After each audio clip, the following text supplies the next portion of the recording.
Pernahkah kamu mendengar tentang sekelompok manusia yang hidup di tepi sungai Gangga, makan dari tengkorak manusia, melumuri tubuh mereka dengan abu mayat, dan dianggap suci oleh sebagian orang, tapi ditakuti oleh yang lain? Siapa sebenarnya mereka? Mengapa mereka memilih hidup di tempat kremasi, jauh dari peradaban, dan melakukan ritual ekstrim yang tak masuk akal bagi kita? Apakah ini sekedar urban legend yang dibesar-besarkan, atau benar-benar ada sekte yang menjadikan kematian sebagai jalan menuju pencerahan? Hari ini, kita akan menyelami dunia kelam dan penuh misteri dari Aghori, sekte paling ekstrim di India yang menantang batas antara suci dan najis, hidup dan mati, manusia dan Tuhan. Duduk santai, tapi jangan terlalu nyaman, karena apa yang akan kamu dengar bisa saja mengubah cara pandangmu tentang kehidupan dan kematian selamanya.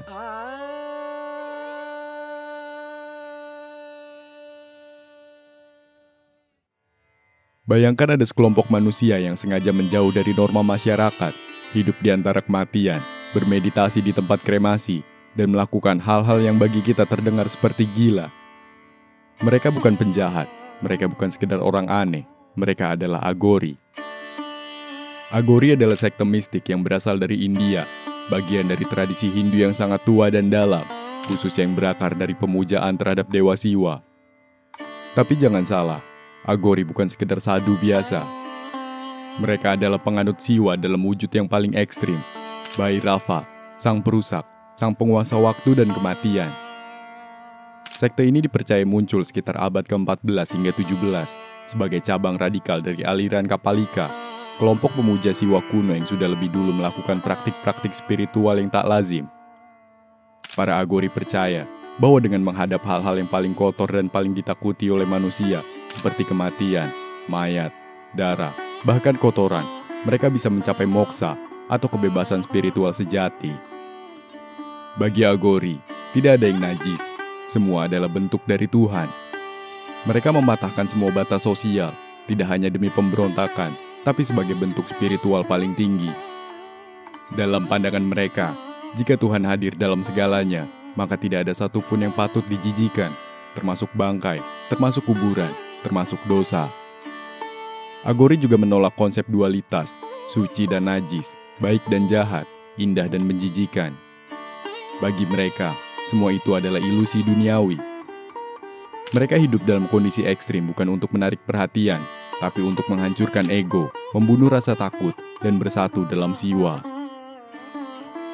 Coba bayangkan kota yang tak pernah tidur, bukan karena keramaian, tapi karena nyala api pembakaran mayat yang terus hidup, siang dan malam, tanpa henti. Kota itu adalah Varanasi, salah satu kota tertua di dunia yang masih berdiri hingga kini, dan dikenal sebagai kota suci umat Hindu. Varanasi bukanlah tempat tinggal biasa. Di sini, kematian dianggap sebagai pintu gerbang menuju pembebasan. Sungai Gangga yang mengalir melewati kota ini, dipercaya mampu menyucikan dosa ribuan kehidupan. Inilah mengapa umat Hindu datang ke sini, mengkremasi orang yang mereka cintai, berharap jiwa mereka mencapai moksa. Bagi Aghori, tempat ini bukan hanya suci. Ini adalah laboratorium spiritual. Disinilah mereka melatih ketenangan batin, di tengah bau daging terbakar dan cerita tangis keluarga yang kehilangan. Tempat kremasi seperti Manikarnika Ghat bukanlah tempat yang menyeramkan bagi mereka. Justru itulah pusat latihan jiwa mereka. Mengapa tepi sungai Gangga? Karena bagi mereka, sungai ini adalah wujud nyata Dewi Gangga, pengantar jiwa ke dunia spiritual. Mandi di airnya bukan sekedar ritual, tapi penyatuan diri dengan energi ilahi. Dan karena tubuh-tubuh yang dibakar di sekitar mewakili kefanaan, Aghori belajar untuk melepaskan keterikatan pada tubuh, pada rasa takut, dan kehidupan itu sendiri. Disinilah mereka menantang batas eksistensi, duduk di tengah kematian untuk memahami arti sejati dari hidup. Bagi kebanyakan orang, kematian adalah akhir, sesuatu yang menakutkan, titik hitam yang mengakhiri cahaya kehidupan. Tapi tidak bagi Aghori. Aghori melihat kehidupan dan kematian sebagai satu kesatuan, ibarat siang dan malam, dalam siklus yang tak pernah putus. Mereka tidak percaya pada batas-batas yang diciptakan oleh masyarakat, antara suci dan najis, indah dan menjijikan, terang dan gelap. Bagi mereka, semuanya adalah bagian dari satu kesadaran ilahi. Dalam ajaran Agori, semua makhluk hidup adalah manifestasi dari Dewa Siwa, termasuk kotoran, darah, bangkai, hingga manusia itu sendiri. Mereka percaya bahwa menolak atau merasa jijik terhadap salah satu ciptaan Tuhan berarti menolak Tuhan itu sendiri. Maka dari itu, mereka melatih diri untuk menerima segala hal, bahkan yang paling ekstrim, sebagai wujud dari kehadiran ilahi. Dalam hal ini, Agori justru mencari spiritualitas di tempat-tempat yang paling ditinggalkan manusia, kuburan, tempat pembakaran jenazah, atau tubuh-tubuh mati yang dianggap najis. Karena mereka percaya, di sanalah kehadiran Siwa paling murni dan kuat, titik paling hancur dan kehilangan. Disitulah kemungkinan pencerahan paling terbesar terbuka. Soal reinkarnasi, Agori memiliki pandangan mendalam. Mereka percaya bahwa jiwa terus lahir kembali, terikat oleh karma, sampai ia bisa melepaskan keterikatan duniawi dan menyatu kembali dengan Brahman, kesadaran tertinggi. Namun berbeda dengan penganut Hindu biasa yang mencapai pembebasan lewat doa dan pengabdian, Agori justru melewatinya lewat jalan penuh tantangan, menghadapi rasa takut, jijik, dan penderitaan secara langsung. Karena menurut mereka, seseorang hanya bisa benar-benar bebas jika sudah melewati kegelapan paling dalam dirinya sendiri. Di tepi sungai Gangga, saat malam menelan cahaya terakhir, tubuh manusia yang belum sempat dikremasi terbujur kaku di antara abu dan kayu yang terbakar setengah. Di sanalah, seorang Agori bisa terlihat duduk bersila dengan wajah datar, penuh ketenangan. Lalu dengan tenang ia mengambil potongan daging dari tubuh itu untuk memakannya. Bukan sebagai bentuk kekejaman, tapi sebagai ritual suci. Ritual ini mungkin yang paling mencengangkan dari semua praktik Agori. Bukan dilakukan untuk sensasi, bukan pula untuk melukai. Agori tidak pernah membunuh atau mencuri jenazah. Mereka hanya menggunakan tubuh yang sudah dibiarkan atau hanyut sebagai simbol penyerahan diri kepada Tuhan. Dalam kepercayaan mereka, tidak ada yang najis. Tubuh manusia, dalam kondisi apapun adalah ciptaan ilahi. Dengan memakan daging dari jenazah, mereka menghancurkan rasa jijik, takut, dan rasa keterikatan terhadap tubuh yang dianggap sebagai ilusi dalam dunia fana. Praktik ini adalah bentuk pembebasan tertinggi dari ego. Ini hanya dilakukan oleh Agori yang sudah mencapai tingkat kesadaran spiritualitas tertentu. Bagi mereka, ini bukan tindakan brutal, tapi jalan menuju pemurnian jiwa.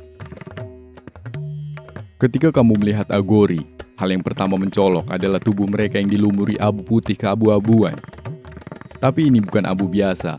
Ini adalah abu dari tubuh mayat yang dikremasi di pinggir sungai Gangga. Mengapa mereka melakukannya?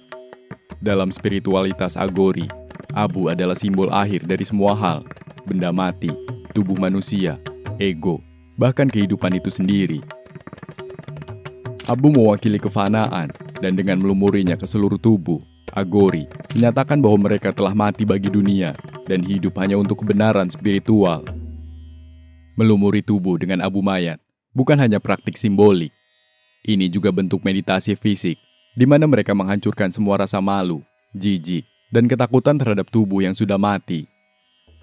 Dengan begitu, mereka merasa lebih dekat dengan kemurnian dan kekosongan yang hanya bisa dicapai ketika ego dihancurkan total. Bagi Agori, abu bukanlah kotoran, tapi pakaian suci. Mereka memakainya bukan untuk menakut-nakuti, tapi untuk membungkus diri dalam pengingat bahwa semua yang hidup akan menjadi abu. Kapala, kata dalam bahasa Sanskerta untuk tengkorak manusia, bukan hanya benda mati bagi Agori. Ini adalah alat sakral. Para Agori menggunakan tengkorak manusia sebagai cawan untuk minum air, susu, bahkan wine dalam spiritual praktik mereka. Tengkorak ini bukan sembarang dipungut. Ia dipilih dan dimurnikan lewat ritual tertentu. Kadang prosesnya bisa memakan waktu berhari-hari, hingga dianggap layak sebagai media ritual.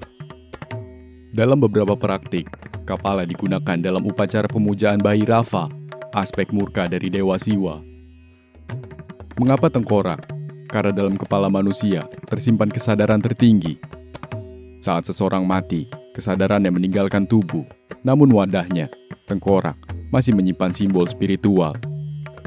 Dengan menggunakannya, Agori menghormati kematian sekaligus menyatukan diri dengan kebenaran tertinggi bahwa hidup ini fana.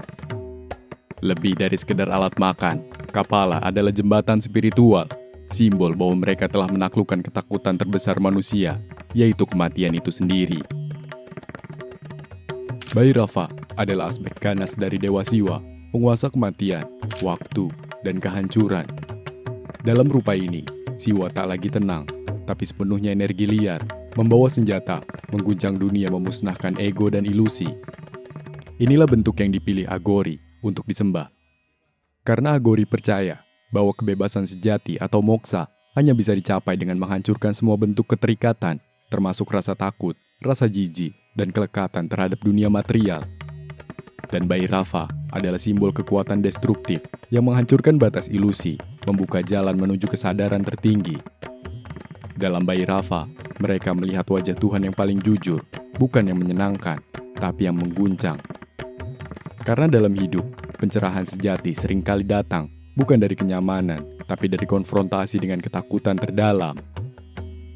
Bhairava juga dianggap sebagai pelindung para Agori, satu-satunya entitas ilahi yang mampu menerima praktik ekstrim mereka, karena ia sendiri adalah penjaga batas antara dunia dan akhirat. Dengan menyatu pada Bhairava, mereka percaya bisa menembus realitas dan melepaskan diri dari siklus kelahiran dan kematian. Jalan spiritual Agori tidak ditempuh lewat doa-doa biasa.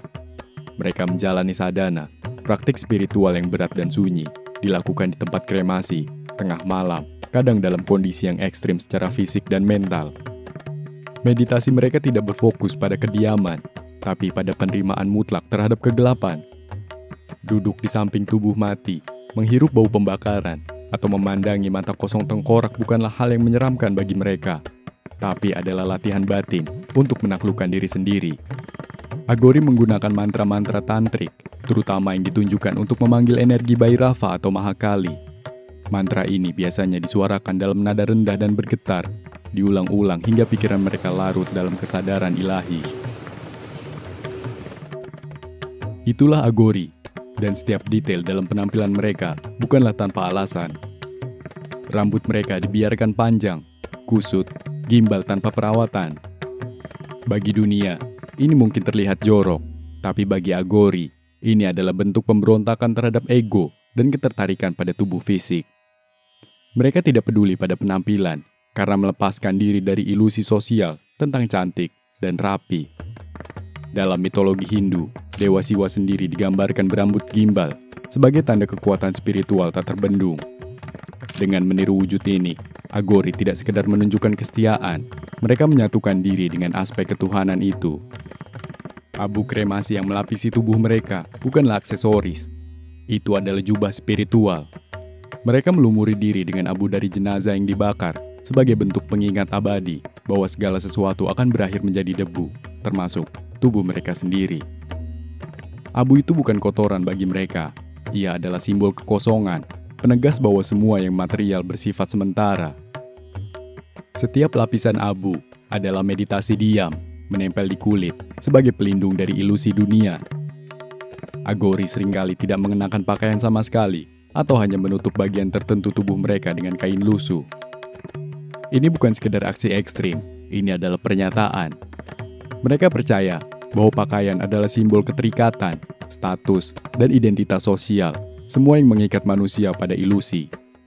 Dengan meninggalkan pakaian, Agori melepaskan diri dari semua identitas duniawi. Mereka kembali pada bentuk manusia yang paling murni, tak terikat oleh budaya atau kelas sosial. Tengkorak manusia yang biasa mereka bawa atau dijadikan alat makan, Kapala, adalah benda suci. Mereka menghormatinya bukan sebagai benda mati, tapi sebagai simbol dari kesadaran yang telah meninggalkan dunia. Tengkorak menjadi pengingat bahwa dalam kematian tidak ada kasta, tidak ada kekuasaan, tidak ada ego. Beberapa Agori bahkan menghiasi tubuh mereka dengan tulang, gelang dari gigi manusia, atau rantai dari tulang hewan. Semua ini bukan untuk menakut-nakuti, tapi untuk menghancurkan batas antara hidup dan mati, suci dan najis, spiritual dan duniawi. Penampilan Agori bukan sekedar tampilan luar, itu adalah bahasa visual dari perjuangan batin mereka, sebuah cara menunjukkan bahwa mereka telah meninggalkan dunia ini bahkan sebelum tubuh mereka mati. Bagi sebagian masyarakat India, Aghori adalah sosok yang menakutkan.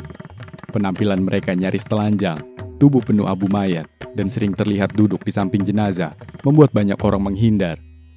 Bahkan di kota spiritual seperti Varanasi, penduduk lokal jarang berbicara dengan Aghori secara langsung. Mereka menghormati dengan jarak. Di balik rasa takut itu, ada kekaguman tersembunyi. Banyak masyarakat percaya bahwa Aghori memiliki kekuatan supranatural. Mereka diyakini mampu menyembuhkan penyakit parah, mengusir roh jahat, bahkan memberi berkah yang sangat kuat. Itulah mengapa, dalam keadaan putus asa, orang-orang justru mencari Aghori, meminta pertolongan mereka, walau dengan rasa was-was. Status sosial mereka unik. Mereka bukan pengemis, bukan gelandangan, tapi juga bukan bagian dari kasta resmi dalam masyarakat Hindu. Aghori berada di luar sistem. Mereka menolak kasta, menolak harta, bahkan menolak nama. Dalam masyarakat yang begitu kental dengan hierarki dan aturan, Aghori seperti anomali spiritual, ditolak secara sosial, tapi juga dihormati secara mistis. Secara budaya, mereka sering dianggap sebagai penjaga tradisi paling kuno dan paling ekstrim di Hinduisme. Mereka mewakili sisi gelap dari spiritualitas yang jarang dibahas, tapi tak bisa disangkal eksistensinya. Bahkan dalam festival-festival besar seperti Kumbh Mela, di mana jutaan umat berkumpul, kehadiran Aghori selalu menarik perhatian, bukan karena jumlah mereka, tapi karena aura yang mereka bawa. Bagi masyarakat awam, Aghori adalah teka-teki hidup. Apakah mereka orang suci atau orang gila? Apakah mereka sedang mencari Tuhan atau telah menemukannya dalam kegelapan? Jawabannya tak pernah jelas.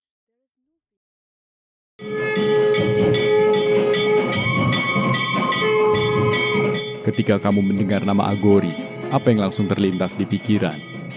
Sosok menyeramkan yang memakan mayat, penyihir hitam yang melakukan ritual aneh di malam hari, atau manusia sakti yang tak bisa disentuh oleh duniawi? Pertanyaannya sekarang, apakah semua cerita itu benar, atau hanya mitos yang terus berkembang karena rasa takut dan ketidaktahuan? Dalam dunia modern yang haus sensasi, Aghori seringkali diposisikan sebagai tokoh mistis setengah legenda. Banyak dokumenter yang hanya menyoroti sisi ekstrim mereka, seperti memakan daging mayat atau melakukan ritual pemanggilan arwah.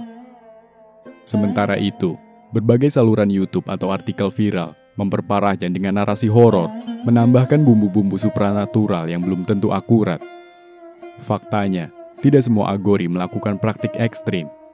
Hanya segelintir dari mereka yang benar-benar menempuh jalan tergelap, seperti memakan daging mayat atau tinggal di tempat kremasi. Mayoritas dari mereka lebih fokus pada meditasi, kontemplasi diri, dan pencarian spiritual dalam sunyi. Ada juga mitos bahwa Aghori sering menculik orang untuk dijadikan tumbal, atau menggunakan kekuatan gelap untuk mencelakai orang lain. Narasi semacam ini lebih dipengaruhi oleh film dan cerita rakyat, bukan berdasarkan bukti konkret. Bahkan banyak Aghori yang menghindar dari keramaian dan tidak pernah berinteraksi dengan orang luar, kecuali jika mereka datang untuk belajar atau meminta berkah. Media memiliki peran besar dalam membentuk citra Aghori yang menyeramkan. Mereka sering dijadikan bahan eksploitasi visual, rambut kusut, tengkorak, abu, dan mayat. Padahal semua itu memiliki makna spiritual mendalam yang tidak bisa ditangkap hanya dengan kamera dan sorotan sensasional. Namun di sisi lain, tidak bisa dipungkiri bahwa beberapa praktik mereka memang nyata dan kontroversial. Tapi sekali lagi, konteksnya seringkali dihilangkan dalam narasi populer. Mereka melakukannya bukan untuk teror, bukan untuk menyimpang, tapi untuk melampaui batas-batas realitas demi menemukan makna tertinggi dari keberadaan.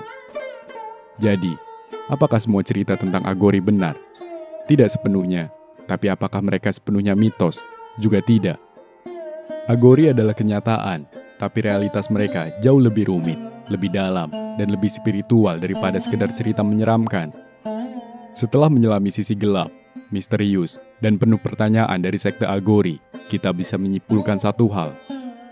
Apa yang terlihat menyeramkan di permukaan belum tentu jahat di dalamnya. Aghori bukan tentang horor, bukan tentang kekejaman. Mereka adalah cermin paling jujur dari spiritualitas yang berani, spiritualitas yang tidak takut pada kematian, rasa jijik, atau kesunyian.